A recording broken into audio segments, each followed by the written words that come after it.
Clean, beautiful coal. Clean, beautiful coal. We love clean, beautiful coal, don't we, Doug? Huh? I'm thrilled to welcome to the White House the men and women who light our cities. And, you know, you do things that people don't even understand. There's so much. You do so much. You heat our homes, fuel our factories, and turn natural resources into American riches and dreams. Our amazing coal miners. Thank you very much, fellas. That's great.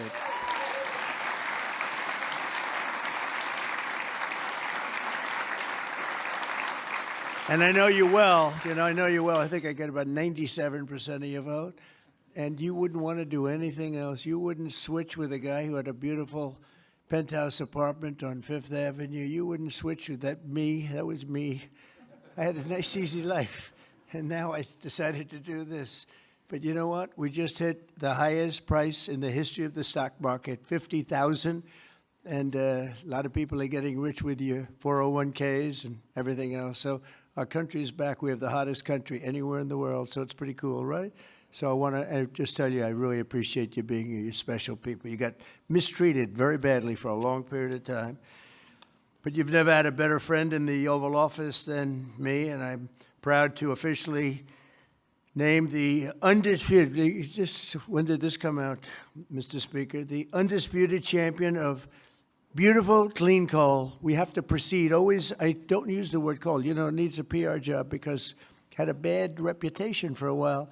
So we're not allowed to say the word coal anymore. It has to be preceded by beautiful, clean coal, okay? We're cleaning it up. Very good. And we're delighted to be joined by Secretary Doug Burgum, who's done a fantastic job from the great coal mining state of North Dakota. And thanks as well to Speaker of the House, Mike Johnson, a fantastic guy who's doing a great job. Thank you, Mike. EPA Administrator Lee Zeldin. He's our secret weapon. He's getting those approvals done in record-setting time. True.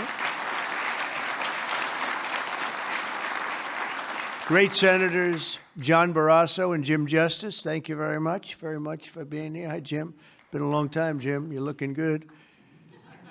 Shelley Moore Capito. Thank you, Shelley. Thank you very much, darling. Marsha Blackburn, Bill Hagerty, Ted Budd, John Husted, Bernie Moreno, and David McCormick, all here. Great senators, every one of them. Great senators, representatives in the House.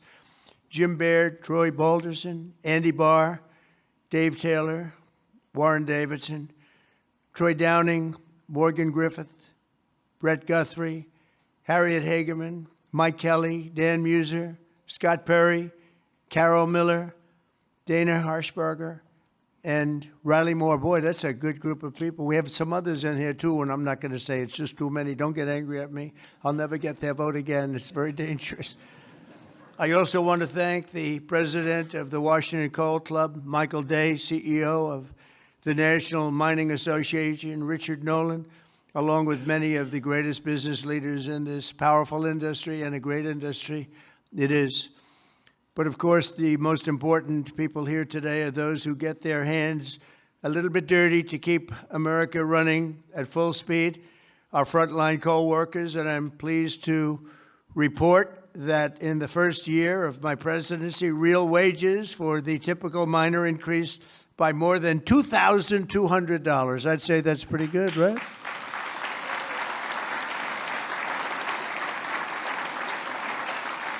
And I'll give you the bad news. It's the first time that that's happened in more than 27 years, all right?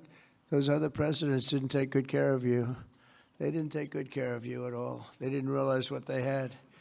The last time many of us were together, I signed a historic executive order to ensure that America's beautiful, clean coal plants would keep running when we need it most, and that's 24 hours a day in rain, sleet, and snow. You know, coal can operate when other substances can't. The Biden administration, he had no clue what he was doing. Shut down dozens of coal plants. They shut them down. Literally, it seemed like one a week, one a day. They were shutting them down left and right as fast as you could. They were paying people to shut down a coal plant. And if we had stayed on the ruinous path, we would have seen mass suffering and rolling blackouts all over the country. We would have had blackouts right now all over the country. We would have had a country that, worse than blackouts, every other thing would have been wrong with it too, with all of the horrible things that took place at our border. And right now our border is 100% secure. First time in the history of our country, actually.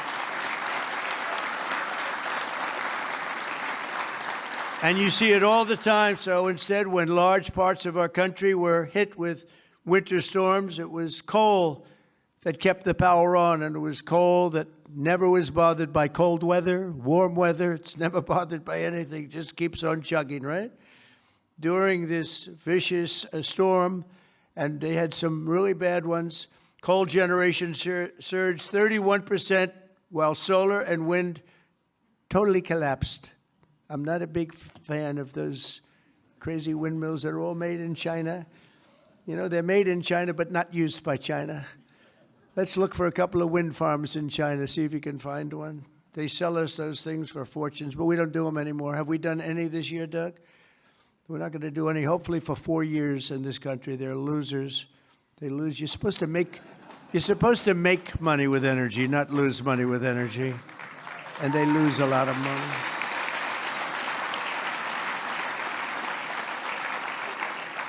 And by the way, they're all over Europe. And, you know, I was recently there, and it's not recognizable what they've done to their beautiful fields and those beautiful, beautiful scenic areas. And they put those wind turbines all over the place, and they're chugging, chugging, chugging, not doing a damn thing, except every time it goes around, it loses a fortune. It's horrible. They've lost their way. Not recognizable. And then I wonder why they don't like me over there. But you know who likes me over there? The people like me over there, I can tell you, because they know I'm right. More than 200 million Americans across 35 states were impacted by the storm, and the only reason most were able to take a hot shower was thanks to the power provided by the most reliable, dependable, and really dependable form of energy that we have, and that's clean, beautiful coal. Biden and the radical left wanted to abolish coal. They did everything they could, everything possible. But on day one of this administration, I ended the war on coal. We terminated the Green New Scam, and we withdrew from the unfair, one-sided Paris Climate Accord. That was another beauty we had. We paid $1 trillion. Nobody else had to pay 10 cents. Already, I've saved 74 coal power plants from crushing restrictions and closures that would have been forced to shut down in the very immediate future. And today I'm proud to announce that the Tennessee Valley Authority is taking action to save 2 major coal plants in Tennessee. Tennessee Valley Authority.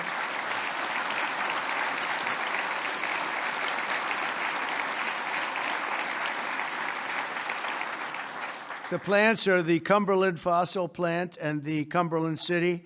It's in Cumberland City. It's a big, beautiful thing that they just wanted to shut down. You know, the Tennessee Valley Authority has gone in a very stupid, very bad direction.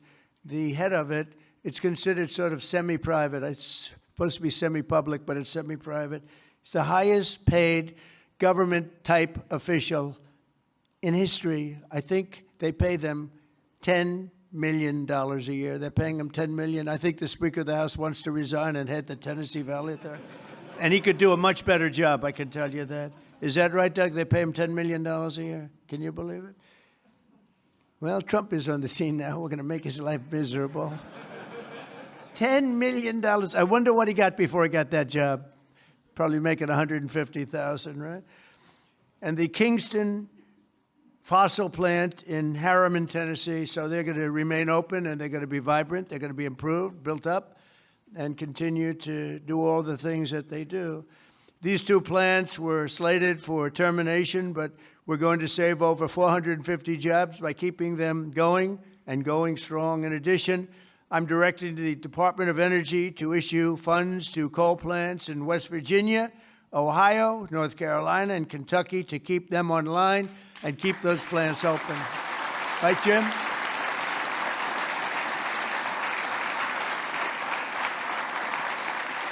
And very importantly, we're also bringing our coal mines roaring back to life under 4 years of the Biden administration, Sleepy Joe. Not a single permit was approved for a new coal mining project. Think of it. 4 years, not one permit. They were all being disapproved, actually. So not a single permit was approved. I didn't know that. But in 1 year of Trump, we've already approved over 70 permits for very big, very powerful mines that are going to be with us for many, many years to come. And we did that over the last 30 days. We did more than half of them because we have the system going now. It's a very reliable source, great source. If you look at some of the most prosperous places in the world, they run on coal. Since I took office, coal production is up by nearly 4 million tons a month after falling for decades. I mean, literally decades. Coal power generation is up by nearly 15% in my first year, and that number is going to be about 25 or 30% this coming year, at least. These pro-American energy policies are bringing energy prices way down. You see what's happening even with gasoline. I was in Iowa last week, and it was $1.85 a gallon. And many of them are $1.99 and $1.91 I saw. We have them under $2 a gallon now. A little while ago, just a year and a half ago, they were at $3.50, $4, $4.50. In California, $7 because of its crazy taxes. Coal is one of the lowest price energy sources, and it's probably considered by almost everybody to be the most reliable. It requires no subsidies because you make money with coal. More coal means lower cost and more money in the pocket of the American citizens and in the pocket, frankly, of the United States of America. That's not bad. Every once in a while, we have to take care of our country, right?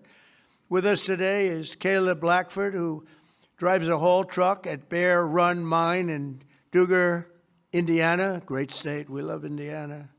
I only like states that are one so big, you know. I want to pick no, I like them all.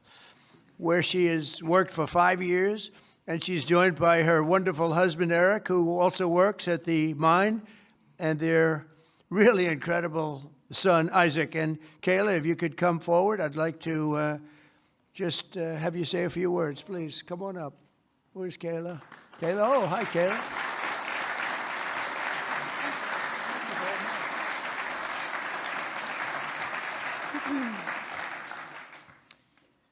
Thank you, Mr. President. As he said, my name is Kayla Blackford, and I am so proud and honored to be here today representing Peabody and coal miners across this country. My husband and I both work at Bear Run Mine in southern Indiana. I drive a haul truck, and I train others on this large piece of equipment. A haul truck is used to move rock or coal and is capable of carrying loads of nearly 250 tons. The tires are 12 feet tall. When I stand next to one, I barely reach the middle of the tire. It's the best job I've ever had, and not just because of the cool mom points I get for driving big equipment. My job supports my family. It supports our community, and it keeps the lights on and electricity affordable, not just in Indiana, but across the country. As demand increases and our lives become increasingly electrified, America needs to generate more electricity, not less. For years, coal miners have felt the weight of policies that made our future uncertain. Over the past year, that weight has begun to lift. My son, Isaac, who's here today,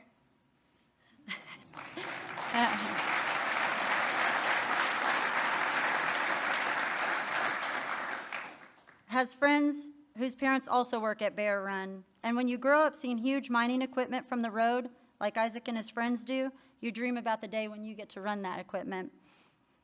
When a mine closes, families don't just lose their jobs. They're often forced to leave their communities, their schools, and their support systems behind.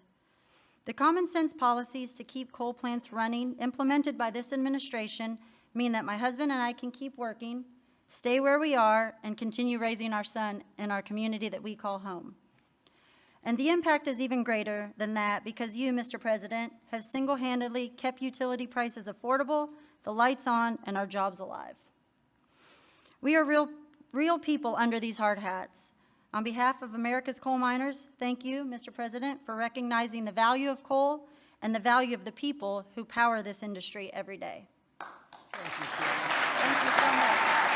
So so nice to meet you. Thank you very much for all of it. Thank you. Sorry, I'll take that.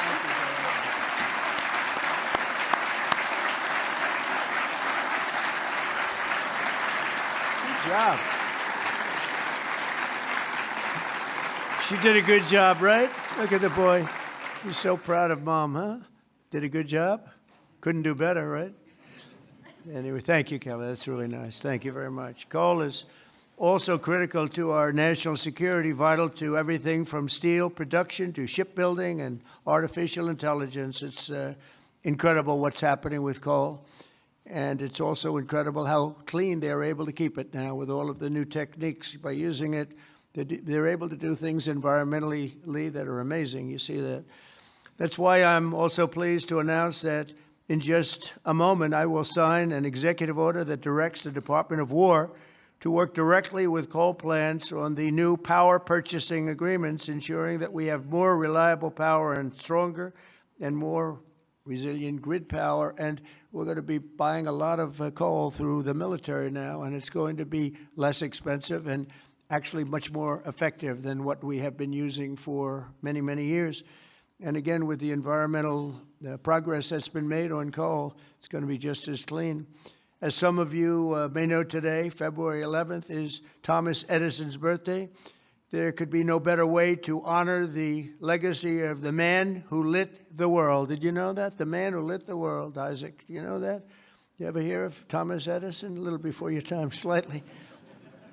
But then to reaffirm our commitment to American energy independence and the American energy dominance. We're going to be dominant. We are dominant right now. We have a new group of people that we're very close to, become very close to, and that's called Venezuela, where we're taking in this case, oil. We had 50 million barrels of oil that we have floating right now to Houston to be refined, and we're getting energy from all different sources. And so oil and gas is fantastic. So many of them are so good, but we're not going to use the bad ones. America is now the #1 energy producer in the world. We are by far #1. In fact, we're very soon going to be #1 by double what #2 is. And under our leadership, we're becoming a massive energy exporter. In just the past few months, we've made historic trade deals with Japan, Korea, India, and others to increase our coal exports dramatically. We're now exporting coal to all over the world, and the quality of our coal is supposed to be, I'm not an expert in coal, but I've been very good to the people that are. The quality of our coal is supposed to be the finest anywhere in the world. From West Virginia to Wyoming, from Ohio to Montana, and all across the country, we're lifting up our hardworking American miners like nobody has ever done before. We're bringing down costs of American consumers, and together we're making the most of the magnificent land that God gave us to rebuild the greatest economy and the greatest nation in the history of the world. Another one of my favorite words is the word tariff. You know, tariff is very, I know they want to hear that little story. I used to say it's my favorite word. They said, what about God? What about religion? What about family and your wife, your children? So now I make it my 5th favorite word. Oh, you have no idea. I suffered. I was suffering from the fake news media. They were going after me when I said it was my favorite word. So I make it #5, and I think I'm generally speaking okay. They'd like it to be a little bit later than that. But because of tariffs, you saw that it was just announced, our trade deficit has gone down. Now, if you go down 1 point, 2 points, you're like a genius. It's gone down 78%. 78%. Can you believe it? And we have to fight. Right, Speaker? And we have to fight. Just came out. Everyone's saying, that can't be right. 78% reduction in our trade deficit. And next year, we're going to be positive if we keep it all going. We're waiting for a very important decision from the Supreme Court. But I want to thank the speakers here because you have fought with me. You got it very early. Now almost everybody's getting it. But it's numbers that we've never seen. The other thing is breaking 7,000 on the S&P, and very importantly, 50,000 yesterday. 50,000 we broke on the Dow. And if you remember, when I won, they said if he could ever produce 50,000 by the end of his fourth term, by the end of his fourth year, it would be unbelievably successful. Well, we produced 50,000 in excess now, went up today, in excess of 50,000 at the end of my first year. So that's some difference. And that's because of tariffs. So we're doing numbers that nobody thought were possible. The economy is rich.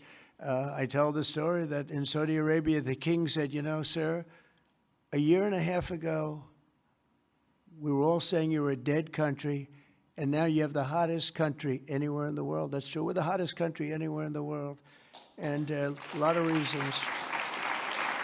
So once again, I'd like to thank you for the tremendous honor of being here, and especially these gentlemen in the front row and a couple of you in the second row. What happened to the guys in the second row? They couldn't make it to the front. What's wrong with them? They don't shovel it as well, right? But I want to thank you and invite the chairman of our National Coal Council, Peabody Energy CEO, which is a great company, by the way, Jim Grech, to come up and say a few words. Please, Jim. Thank you very much.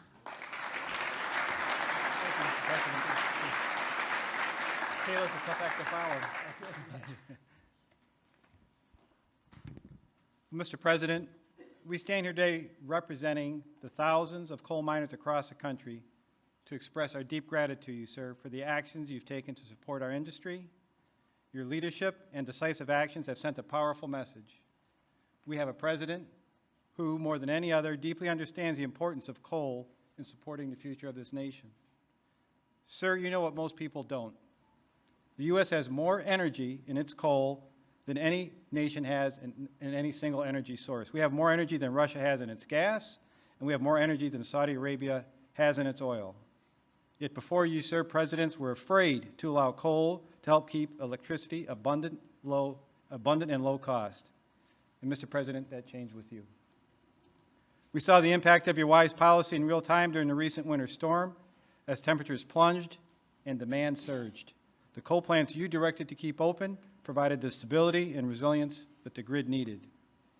And today, thanks to your leadership, sir, we are working with your administration on the potential to build new coal-fueled power plants and having coal emerge as a source of rare earth elements and critical minerals that are essential for our national security and economic future. And because of you, sir, the mining towns that once feared for their futures are seeing new investment, renewed optimism, and a sense of pride restored. Families feel more secure, local businesses are growing again, communities that had been written off are reinvigorated. For the thousands of workers across this industry, your support has meant more than policy, sir. It has meant dignity, stability, and the recognition that their work matters in making America great again. So, sir, Mr. President, on behalf of Michael Day, the chairman of the Washington Coal Club, and all the coal miners across our great country, I'd like to ask there's some executives and coal miners that are going to join us on stage, and we are going to present you an award, sir. Oh, it's great. Thank you very much. Thank you.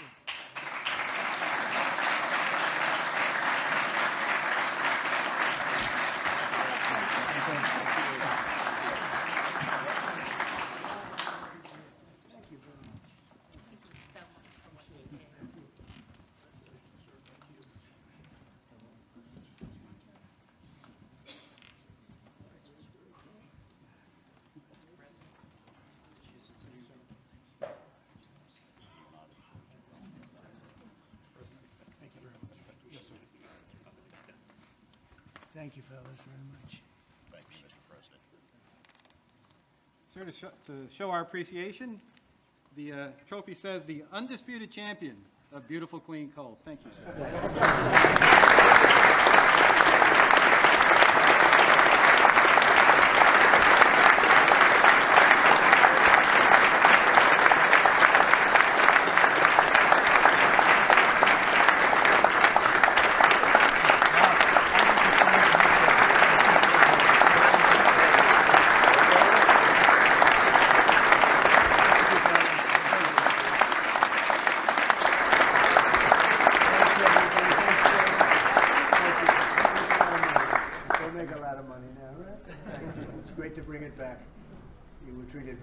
badly, and now you're treated really well. Thank you very much. Thank you, everybody, very much. Appreciate it. Speaker, thank you.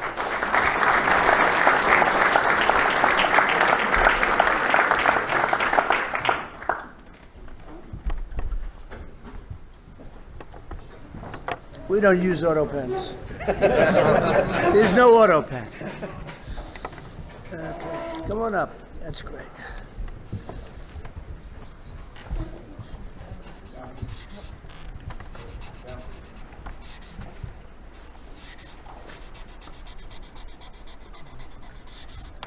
Okay.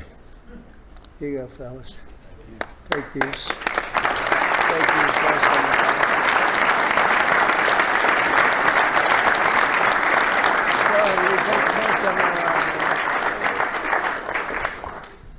There you go. I'll get up. Okay, come on. You guys okay? Yeah, I'm good.